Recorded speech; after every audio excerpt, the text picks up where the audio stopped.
Okay, bear with me for a second while I set the camera up. Forgive me. I'm going to show you an interesting phenomena here. And as they say, the devil is in the detail. This is a distinction with a difference. Let me do a quick focus check. There we go. Okay, let's zoom in a little bit and try to center the supercell here. Let me grab both magnets over here. Here I have one magnet, and over here on the other side I have another, but in relationship to the video it's top to bottom, whereas it's my right or left, but that doesn't make any difference. Also too, you can actually see here the redness on the one side of the magnet and the greenish phase disparity on the other, and this is why I know that this is the north pole of this magnet underneath the supercell, and this is the south pole. It exists at a phase disparity ratio of 1 to 5. I also see a blue shift and a red shift, but that's not what we're talking about today. We're actually talking about gravity. As I've told people countless times, including the lecture that I gave in Hayden, Idaho, and also too in my book, that the same thing human beings unintelligently and ignorantly call so-called magnetic attraction, which does not exist at all. There's no such thing as magnetic attraction. Magnetism, by definition, is force in motion, is a centrifugal force vector, the three-dimensional S-curve of force, nature's most primordial force. And so-called gravity is the exact same thing that we actually call so-called magnetic attraction, which does not exist. The only distinction is in attribution. One is point source, and the other one is non-point source, mutual mass acceleration, or what we call gravity, or mutual mass acceleration. Now, before we actually get on to the demonstration showing gravity here, and a very, very unique phenomenon that you'll not see in any other video, every scientist on Earth will tell you, flat out, bar none, physicists, theoretical physicists, by and large, top to bottom, throughout all of history, that masses accelerate towards one another, just as meteors accelerate towards the Earth, and large bodies accelerate towards one another. But this is completely not true. Now, the observed phenomena is an accurate description. Well, your two large masses, just like the Cavendish experiment, two large masses will accelerate towards one another. Well, superficially, that appears to be the case, and that's been the observation throughout all of human history. And anybody would say, yeah, all these masses are accelerating towards one another, but they're not. They're actually accelerating towards the lowest null pressure gradient between the two masses, and the devil is really in the details there. There's a huge distinction.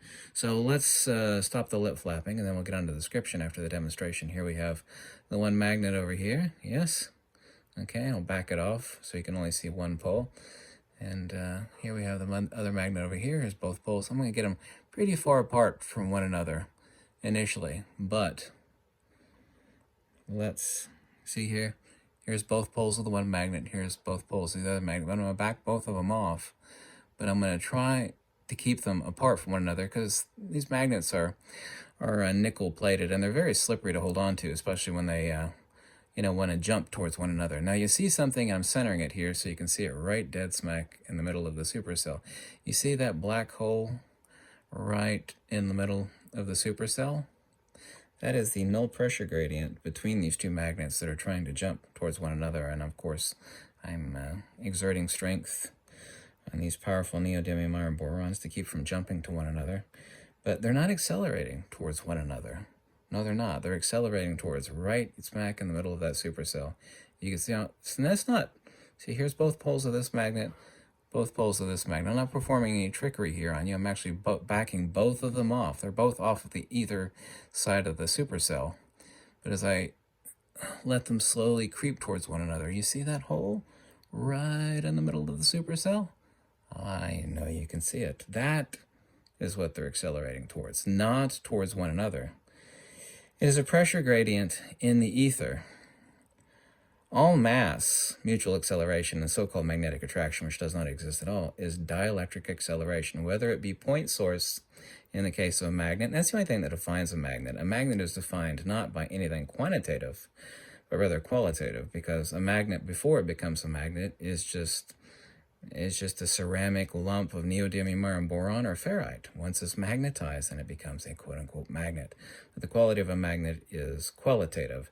not quantitative. That qualitative nature is point source, wherein which the field phenomena is ab extra to the magnet, and that's, of course, what has throughout all of human history.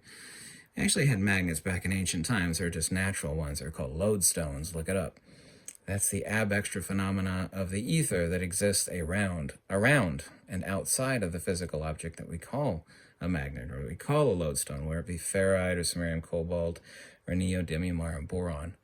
But these two magnets are not accelerating towards one another. They're accelerating towards that spot right in the middle. Okay, you see that spot right in the middle there? There's nothing there. But not nothing. Nothing in the superficial, objective sense, but something substantial in the sense of counter space, i.e. inertia, i.e. non-Cartesian. You can call it zero-point energy, you could call it dark energy, you could call it dark matter. And of course, it's not matter at all. The only reason scientists call dark matter matter is because they think everything is matter. They're atomists by definition, and unintelligent, rightly so. But, see, here's the one magnet, and here's the other. You see that spot right there? That spot that's moving a little bit, that's centered right there? That is what these two masses, and this is point source acceleration. Magnetic attraction does not exist because magnetism is a three-dimensional S-curve of force and motion. Yes? There's no such thing as magnetic attraction. Magnetism is definitionally and denotatively a toroidal interior dimension of a toroid. Force and motion, vector. It is centrifugal divergence. There's no such thing as magnetic attraction. Mutual acceleration cannot define magnetism, which is a three-dimensional force vector. Increasing inertia and acceleration is dielectric. It is directed towards counter space. It is not directed towards space. To say space is merely the after effect of a divergent magnetic centrifugal force vector, i.e. magnetism. Okay, magnetic attraction does not exist. If you want to be very specific, what we call magnetic repulsion, of course, would be magnetism. That's increasing. Actually, that would be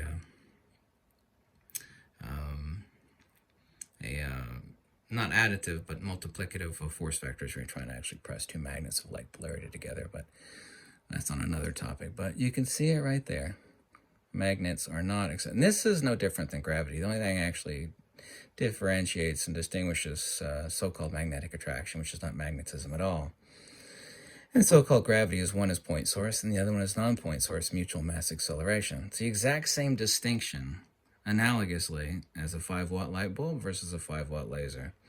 I don't know if you've ever used a 5-watt light bulb before, but it's pretty useless. You could read a book by it, but it's useless. A 5-watt laser, however, is dangerous. I have a 5-watt blue laser. It's insanely dangerous. It's painful if it lets it strike your skin.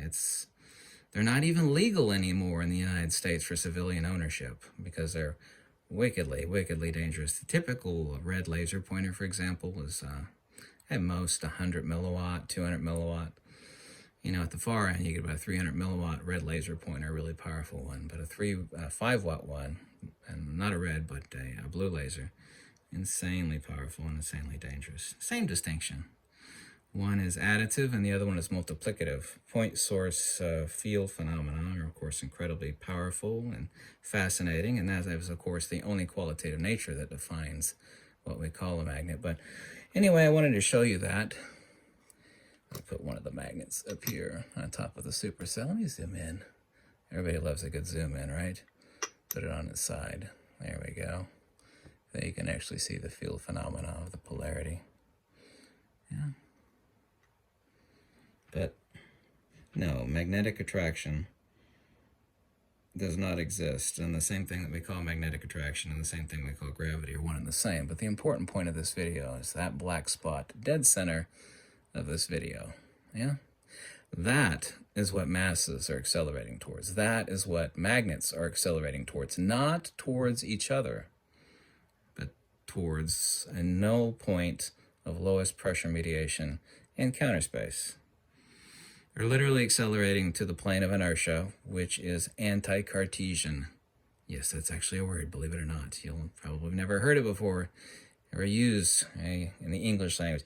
Aristotelian and Platonic scholars use their own ancient Greek equivalent of anti-Cartesian, but no, we don't talk like that. And anyway, I'm actually So I'm glad you could see it. And yes, girlfriend, the ether does exist. And this is what objects are interacting with, not towards each other, or with each other, or against each other, but with into counter space. I hope you like this video. Let's zoom in a little further. Everybody loves a good zoom in, right? If you like this video, a donation is always highly welcome.